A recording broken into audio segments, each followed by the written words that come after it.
तो आज सुबह सुबह मैं तैयार होकर कहाँ जा रहा था वो तो आपको वीडियो के एंड में ही पता चलेगा। तो पैदल चल के मैं आ गया था अपने घर के पास वाले पेट्रोल पंप के सामने यूवी का वेट करने। फिर कुछ ही देर में यूवी तो आ गया और उसी के साथ मेरा पुराना दोस्त मुकेश भी आ गया। और मुकेश मेरा बहुत पुराना क्लासमेट था। फिर यहाँ से यूवी मुझे लेकर जा रहा था अपने घर। हम आए थे यूवी के घर इसके छोटे भाई को लेने। तो यूवी के छोटे भाई लवी को लेकर हम चल दिए गुरी के पास, जो कि आगे खड़ा होकर हमारा वेट कर रहा था। तो ये रहा अपना गुरी भाई, जो पूरा मस्त बंदा है। फिर हम लोगों ने अपनी बाइक दिल्ली वाले हाईवे पे उतार दी और अपना गुरी भाई तो यहाँ पर हाथ छोड़कर ड्राइविंग कर रहा था। तभी हम लोग 1 घंटे बाद पहुंचे खन्ने। और खन्ने में मेरा एक बहुत स्पेशल बंदा रहता है। और उसके बाद हम लोग आगे सरहिंद, और सरहिंद का नाम सुनकर आपको पता चल गया होगा हम लोग कहाँ आए हैं। और यहाँ यूं भी कुछ सामान डाल रहा था अपनी बाइक के अंदर। और यहाँ आगे आने के बाद दिखा बाबा बंदा सिंह बहादुर जी का स्टैचू। और बाबा बंदा सिंह बहादुर जी का स्टैचू देखकर आप लोग को पता लग गया होगा हम लोग कहाँ आए हैं। तो हम लोग आए थे फतेहगढ़ साहिब गुरुद्वारे, लेकिन रास्ते में इतना बड़ा जाम भी था। फिर जाम को पार करके हम लोग आगे थे पार्किंग में अपनी अपनी बाइकों को लगाने। और ये माहौल था कुछ गुरुद्वारे के अंदर का।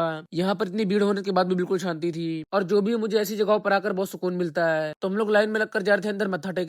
और यूं भी यहाँ पर हमारे लिए देख लेकर आ रहा था। तो ये जगह वही है जहाँ हमारे 2 छोटे साहिबजादों को दीवार में जिंदा चुनवा दिया गया था, जिनका नाम बाबा फतेह सिंह और बाबा जोरावर सिंह था। फिर वहाँ के दर्शन अच्छे से करके मैं आ गया था सरोवर में जल स्नान करने। और सरोवर का जल स्नान करके तो सुकून ही मिल गया।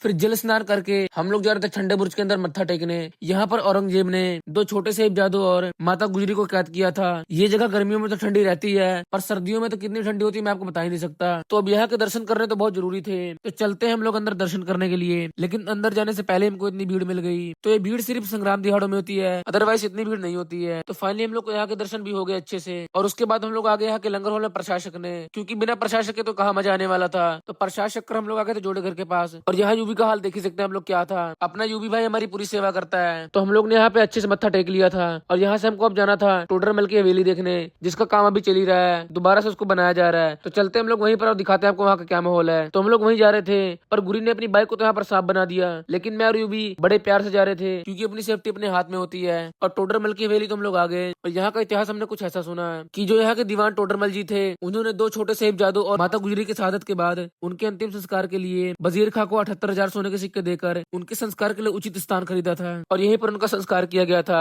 और यहाँ के इतिहास के बारे में जानना बहुत ही जरूरी है। तो यहाँ पर अच्छे से घूमकर और यहाँ का इतिहास सुनकर हम चल दिए अपने घर। अगर आप लोगों को ये ब्लॉग पसंद आया हो तो फॉलो एंड सब्सक्राइब जरूर करना।